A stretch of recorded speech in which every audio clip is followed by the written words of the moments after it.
Maresha Wit is a sign language interpreter tonight. Maresha, thank you so much. So, all focus today was on that budget, and the Kenyan government has finally moved to cut tax on critical commodities like maize and wheat flour in a move aimed to cushion millions of Kenyans from the high cost of living.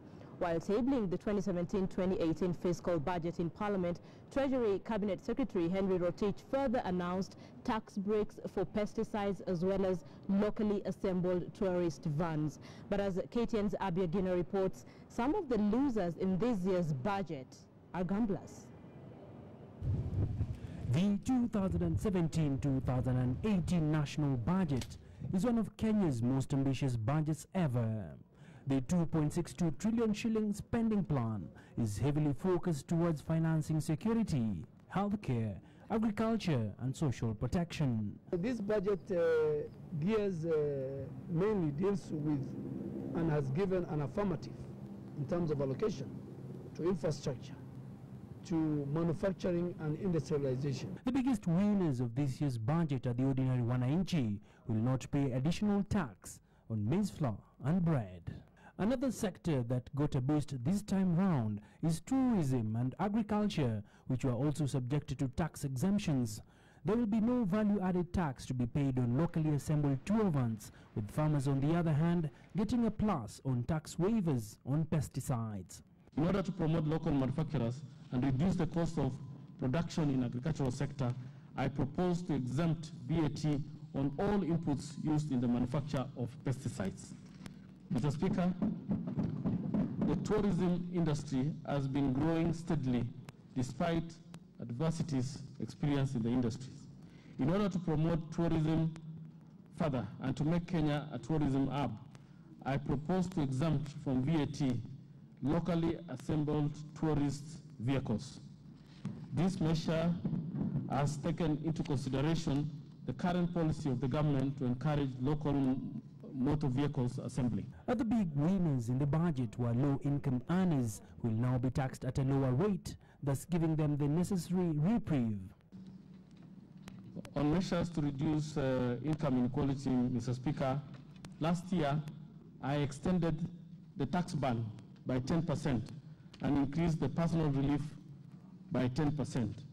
This year, I propose to amend the Income Tax Act to expand the tax ban by another 10% and to increase the relief by 10%. This will increase the number of low-income earners exempt from tax by raising the lowest taxable income from 11,135 per month to 13,486 per month. The budget didn't go without losers as well. The worst hit casualties were betting companies, and beer and whiskey lovers will pay an extra coin to enjoy their indulgences. I therefore propose to raise taxes for betting, lottery, gaming and competition from the current rates of 7.5%, 5%, 12%, 15% respectively to a uniform tax of 50% for all categories. Mr. Speaker, in order to discourage the consumption of illicit drinks, I have proposed 80% remission of excise duty in respect of the locally manufactured beer made from locally produced sorghum, millet, cassava or any other produce, excluding barley. Mr. Speaker, the consumption of high-value spirits has increased tremendously. Accordingly, I also propose to increase the tax rate of spirits from 175 shillings per litre to 200 shillings per litre. This being the last budget for the current Jubilee administration before Kenya goes to the polls in August, many remain optimistic despite the rising debt levels, which stand at 3.8 trillion shillings. Abiagina, KTN News. That story by Abiagina forms the basis of a big question tonight. And all through the day we had analysts in studio, and a good number of them seem to think this is a budget that was specifically very friendly to millions of Kenyans out there. So what do you think? Do you think the tax cuts on maize and wheat flour will make a difference on the cost of living? From where you sit, you run your homes, you do your shopping. There has been an outcry on the cost of maize flour. So do you think that the tax cuts on maize and wheat flour will indeed make a big difference on the cost of living in Kenya? Let us know what you think. Of course, you can use your family as a basis for answering that. Tweet us at KTN News, at KTN Kenya. You can also tweet me as well at Linda Ogutu. So the 2.6 trillion shilling budget read out by National Treasury CS Henry Rotich is the highest ever budget estimate in Kenyan history. But that record-breaking feat may not matter to over 40 millions of Kenyans. We'll tell you about the opinion of several Kenyans we spoke to with respect to this budget, what their expectations were, if indeed it makes a difference. So it would also make sense if you take part in our big question tonight. Let's move on and focus on security in the country. And Kenya Police, working in conjunction with other security agencies, have arrested a man they termed as one of the most wanted terror suspects. One Ali Hussein Ali, alias Trusted One, has allegedly been involved in human smuggling and terror financing. The suspect is claimed to have links with ISIS and Al-Shabaab terror groups and the Magafe human smuggling network in Libya. He was nabbed together with his alleged accomplices Ibrahim Abba Sheikh Mukhtar and Abdi Yusuf in Malindi during a joint operation carried out by security agencies. According to police, Ali Hussein Ali was born in Mogadishu and came to Kenya in the year 2010 under the pretext of being a tourist. He later moved to South Africa, Sudan, finally Tripoli in Libya, where he was recruited to join ISIS. He came back to Kenya in November 2016, where he allegedly became a key agent of ISIS and the Magafe human smuggling and financial facilitating network in the country. Ali and Mukhtar are also accused of housing terror recruits and illegal immigrants in lodges within Nairobi's Isili, Malindi and other areas before facilitating their travel to Libya, Syria and Europe. That is a story that we'll also be focusing on for you. Remember, they're not the only suspects that the police have been looking for. Great, so let's focus on the upcoming general election August 8th, and the Kenya Independent Electoral and Boundaries Commission has been given the green light to proceed with the tender for auditing the voter register. Justice Chacha Mwita ruled in Nairobi this afternoon that although the Coalition for Reforms and Democracy had raised a strong case challenging the tender awarded to KPMG, they cited the wrong tender number, which made their case untenable. The judge ruled that despite the fact that the court should deliver justice without undue regard to technicalities, he could not use that provision to assist a party that has not been diligent in doing enough research. He added that he could not grant the prayer sought by court to nullify the contract, as it will make his order difficult to implement as a result of the different tender numbers. Number 36 for 2016. All right, let's go back to that 2.6 trillion shilling budget that was read out by the National Treasury CS Henry Rotich, and that is the highest ever budget estimate in Kenyan history. But that record-breaking feat may not matter to over 40 million Kenyans if the price of basic commodities still remains high. That was the greatest concern among many Kenyans who spoke to our reporter Timothy Otieno today. And as in our reports, it appears the wishes of many may have been granted, even though there is a sector that was apparently ignored in this year's financial projections. Take a look. It's about 2 hours before the country's most exorbitant budget is read, and we find 53-year-old Pamela Manyala hard at work, oblivious of the implication of what was about to take place on the floor of Parliament. And apparently, Pamela's apprehension is warranted. The sector in which she works has been largely ignored in successive budget speeches. She is one among over 500,000 individuals who work at the country's subtle but nonetheless vibrant Juakali sector. This informal job market contributes about 11% to the country's gross domestic product, but still did not receive any mention during the Treasury Cabinet Secretary's 2-hour speech. Huwa tunasikia kuna pesa ikifanywa budget inatengwa kando ya wanabiashara. Tunaisikiaga kwa magazeti na maredio na ma TV, lakini hatujawahi hiyo. Kama hii biashara yangu nimekaa hapa Juakali miaka 17. Mimi hakuna hata siku moja nimewahi fikiwa na shilingi 1,000 ya kuboost my business. Kennedy Omondi, yet another Juakali trader, shares the same opinion, only that for the 34-year-old, a much more pressing need takes precedence in his chain of expectations, that of ensuring that the cost of basic commodities such as maize flour goes down. Hata infrastructure ikiendelea, lakini basic need kama unga ishukishwe chini zaidi, tuweze kupata vile tunakula vizuri. Manake hata ukiangalia mimi, mwili yangu imepunguka manake sipati chakula vizuri. Sasa serikali angalie, hata ukiangalia mwaka jana nilikuwa mtu yule amenenepa sana, lakini uchumi imeharibika kabisa. Mpaka maisha inaingiza stress mingi. His desire, alongside many other Kenyans, for the price of such commodities to go down may have been heard. The Cabinet Secretary would announce a waiver of VAT tax affecting the sale of bread and maize flour. This will ultimately ensure that the price of maize flour goes down for a food item that had skyrocketed to about 150 shillings for a 2 kg packet, the highest price ever in Kenya's modern history. The ordinary mwananchi was suffering because actually the price of unga was very high. It was close to being not affordable. I think it's a positive news to the Kenyans, because most Kenyans were average Kenyans, so basic salary, so definitely most people can afford it. So I think it's great news to most of the Kenyans. Yeah. But is it really going to be implemented? That is the question. Because we heard them. We heard them. Is it because the opposition have been crying the price of unga has gone up? The recent upsurge in inflation had made the cost of food unbearable for many.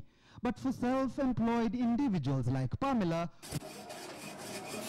who once had about 9 employees working in her business, now reduced to just 5, the cost of living, coupled with the fact that the sector only enjoys the spoils from the about 15 billion pumped into the manufacturing sector, means that such traders have to dig much deeper into their own pockets for their businesses to remain afloat. The informal sector has largely been out of the loop, not paying their fair share of taxes. So I think as a CS look at it, why give incentives to he who's not playing the piper, so to speak?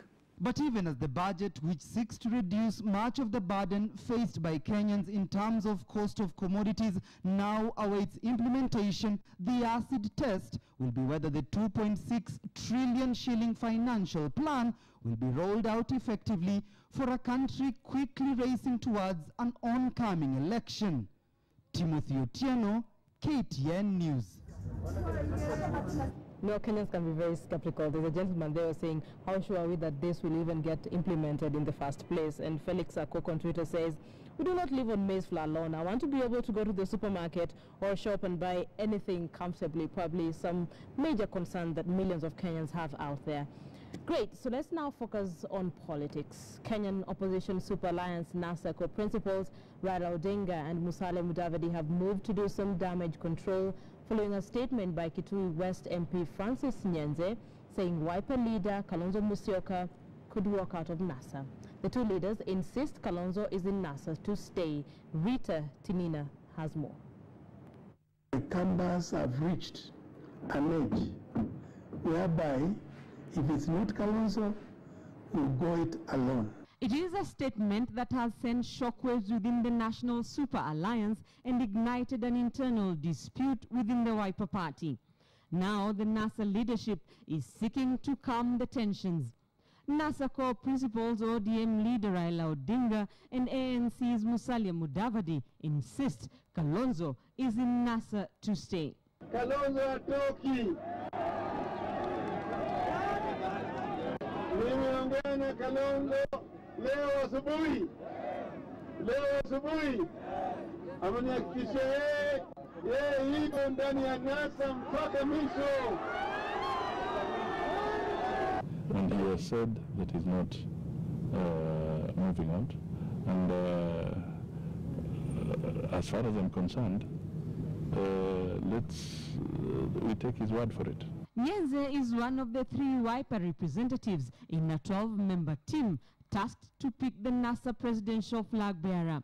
He is a close ally of Wiper leader Kalonzo Musyoka, and his statement has been widely speculated as the stand of the Wiper leader's kitchen cabinet regarding his commitments to NASA. But a group of Ukambani members of parliament say Nyenze was not speaking on behalf of the Wiper party. Honorable Nyenze's sentiments are his democratic and constitutional right, because he can say that as a Kenyan, as a member of Wiper, and also as an MP of Kitui West. But his comments were not as a representative of the Wiper democratic movement. We are in NASA to stay. We are not about to move out. We feel more united, more energized, and we want to have a common and united front.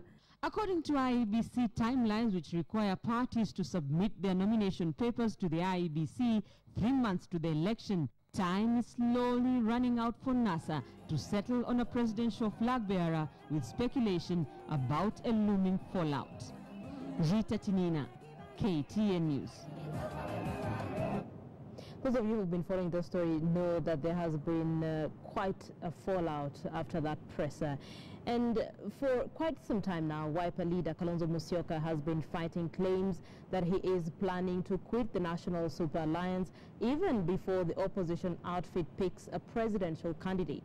So tonight on Spotlight 2017, our political reporter Mremi Mwangi delves into Kalonzo's past political maneuvers and interrogates what could be the genesis of fresh claims that he is on his way out of NASA. In his vigorous dance to the 2017 political drums, Stephen Kalonzo Musyoka has been a man in the spotlight, particularly in the eyes of his partners in the presidential jig within the National Super Alliance. And in the past few weeks, the son of Saikuru has had some explaining to do over widespread reports that he was planning to quit NASA. Like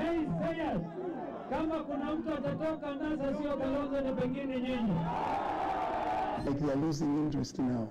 But it is the bombshell by Kalonzo's confidant Kitui West MP Francis Nyenze that has given the latest hint yet that the rumors of a looming Kalonzo walkout from NASA may not be far-fetched after all.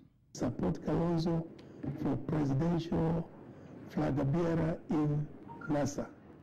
In the absence of that, forget about NASA. The party will continue to front Kalonzo, but in the event, as Farah Maalim and others have put it, something to the contrary happens, we're in the coalition to stay.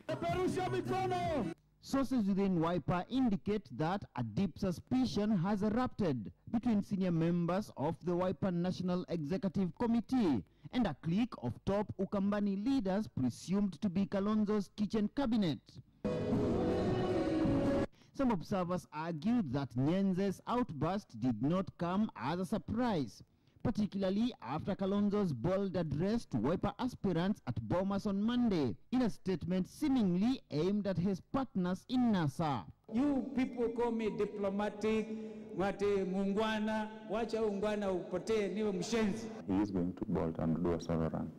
You see, that's why he's consolidating his Ukambani base.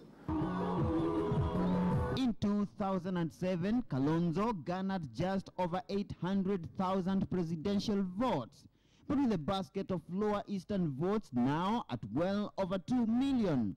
Analysts argue that the Wiper leader is an asset to the opposition, and the anxiety among Kalonzo loyalists could send NASA back to the drawing board. But the statement by Nyenze could have confirmed earlier reports that talks had stalled within the NASA Management Committee over Wiper's demands for the implementation of an alleged 2013 MOU between Kalonzo, ODM leader Raila Odinga, and Ford Kenya's Moses Wetangula. Under the said pact, Raila was apparently supposed to pass the baton to either Kalonzo or Wetangula in 2017. A move which would knock out ANC's Musalia Mudavadi from the presidential ticket. The debate is taking place prematurely, and the people who are driving this debate are people essentially who are not sitting in the committee where the work is being done. Kalonzo Musyoka, the former vice president, will not be deputy to anybody. We want ODM to honor the Memorandum of Understanding of 2013. It's like Kalonzo was duped because part of the argument is that the MOU was not registered because Orengo was asking, where is that MOU? What I know is this. But in a fresh twist, Kalonzo's close confidant, Makueni Senator Mutula Kilonzo Jr. now wants the 12-member NASA committee disbanded over delayed announcement of flag bearer, leaving the task of picking the presidential candidate to the 4 NASA core principles through a boardroom consensus. The 4 of them cannot hide behind this committee. And I can tell you this committee, the way they are going today, we will not have a solution within the time we need to have. We are right on course, and it is our time which is best. I want to say there has been a stalemate in the National Coordination Committee. Kalonzo has in the past faced criticism for alleged indecision and last-minute betrayal. But the Wiper leader argues that many people have misunderstood what he calls his diplomatic demeanor, a narrative which Kalonzo captures in cinematic narration in his recently launched memoir co-written with journalist Caleb Atemi. In the book, Kalonzo narrates how President Uhuru Kenyatta and key PNU figureheads threw him under the bus after dangling the presidential carrot at him for 4 years. At 63 years of age, why would I delay the decision to become president? Kalonzo akisema nataka kuwa president, wanalipwa na Jubilee. Please grow up. Politics is about maturity. With pressure mounting from his backyard to go for nothing short of the country's top seat, Kalonzo Musyoka, it would appear, faces an enormous task to convince the NASA fraternity that he is best suited as the opposition presidential candidate. Mureni Mwangi, KTN News in Nairobi. Speakers in the 2-day Lake Region Economic Bloc Health Conference have called for transparency in procurement of medical equipment and drugs in county governments. Presiding over the closure of the 2-day health conference for 13 counties in the Lake Region Economic Bloc, ODM party leader Raila Odinga said the health sector needs professional and sincere leaders. KTN's Fred Muturi has that story. Now with a smile, let's go to with your neighbor. With your good neighbor. I don't have any. Do the selfie. The NASA co-principal Raila Odinga, who considers himself #1 defender of devolution in Kenya, has decried what he calls serious procurement challenges in the devolved health sector. The econometric analysis reveals that out-of-pocket expenditures are a deterrent to health service utilization, are significantly and positively associated with catastrophic expenditure and with household poverty. Raila cited cost, accountability, and the disconnect between the counties and national government as the greatest challenges for the devolved health system. The time has come for our country to bring about a complete transformation of the health sector. Luckily, healthcare is a devolved function.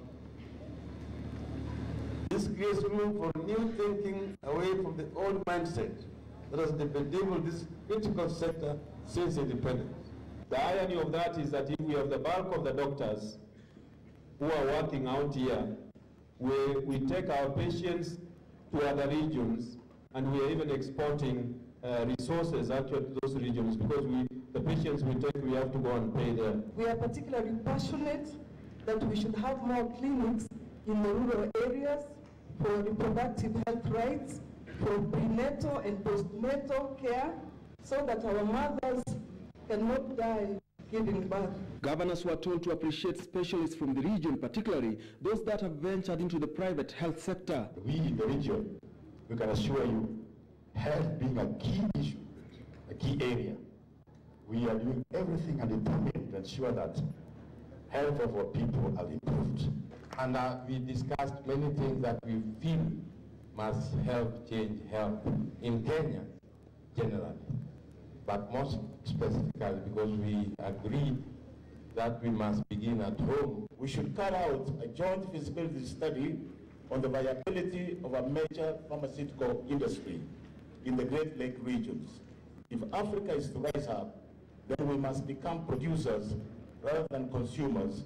And what better place to start than in the vibrant health sector? The Lake region was also found to be leading in the number of people who are here to register with the NHI fund. Time has come for Kenya to roll out a medical scheme, including health insurance, that is capable of delivering quality healthcare services to all our people. Fred Muturi, KTN News, Kisii.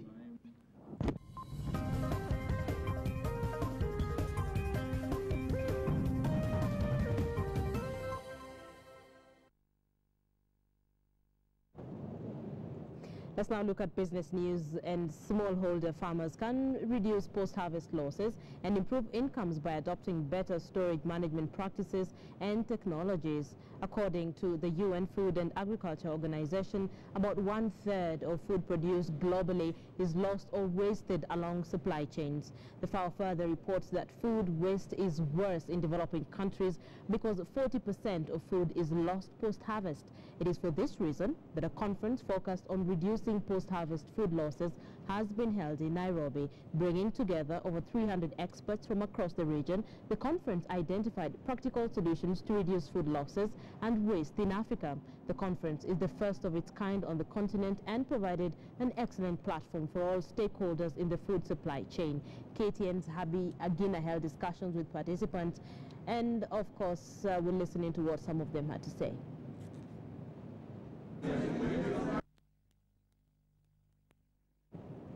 So to get an insight on what Abi Agina found out, please watch a recap of what happened in that expo immediately after this bulletin. That's at about 10 p.m. So the Central Bank of Kenya, together with the Kenya Deposit Insurance Corporation, is inviting investors to present an initial expression of interest to buy a stake in Chase Bank Kenya Limited, which is under receivership.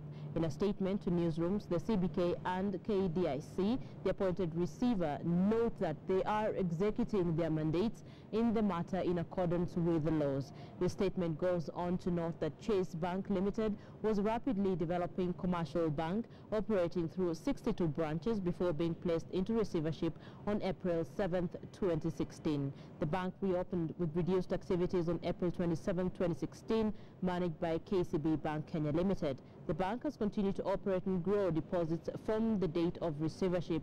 Well, this announcement commences the formal process of selecting a preferred investor for the bank.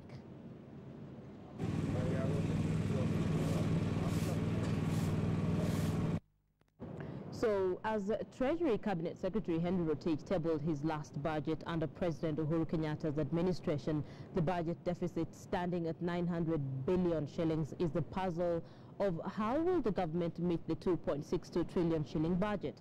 KTN's Abi Agina looks at the gaping deficit and why Rotich is calm about it despite mounting concern over the country's high debt level and wage bill. One of the biggest headaches for the Treasury Cabinet Secretary, Henry Rotich, will be on how to raise revenue to meet the 2017-2018 2.6 trillion shilling budget. Mr. Speaker, this means that the fiscal deficit for 2017-2018 will be 524.6 billion, equivalent to 6% of GDP, and will be financed through borrowing from both external and domestic sources. The budget deficit could see Kenya borrow heavily from overseas to plug the shortfall, which may have serious ramification on domestic interest rates. You have a lot of income that is being collected that is not finding itself either into bank accounts or is not being banked or is not being accounted for. The question that KRA must be able to ask is whether they have completely assessed the situation to the extent that they are taxing everybody who needs to be taxed. Is everybody paying their taxes? So far, the government maintains that the taxmen will be able to meet the revenue targets of 1.7 trillion shillings, which the leader of majority in parliament agrees with. The minister for the first time has overshoot his ceiling by only 1 billion. It's a very, very good budget in terms of the estimates. Secondly, for the first time, the minister in his 2.6 trillion budget he expects Kenya Revenue Authority to raise about 1.7 trillion. That's too ambitious. Yes, it's not ambitious. Kenya Revenue Authority, and I want to thank them. If you read the history, when we took over government, KRA was raising 867 billion.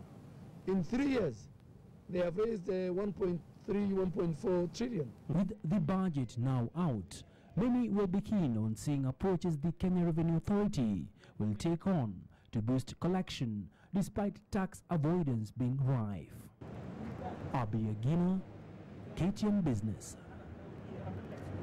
Let's turn that budget and focus on the winners and losers. Gambling and gaming and lotteries have sustained a body blow after Treasury CS Henry Rotich slapped a uniform 50% income tax on winnings from the sector. In a move that is sure to incur the wrath of many betting addicts, Rotich, who termed the move overdue, said that the money raised in this way will be put in a special sports and recreation kitty.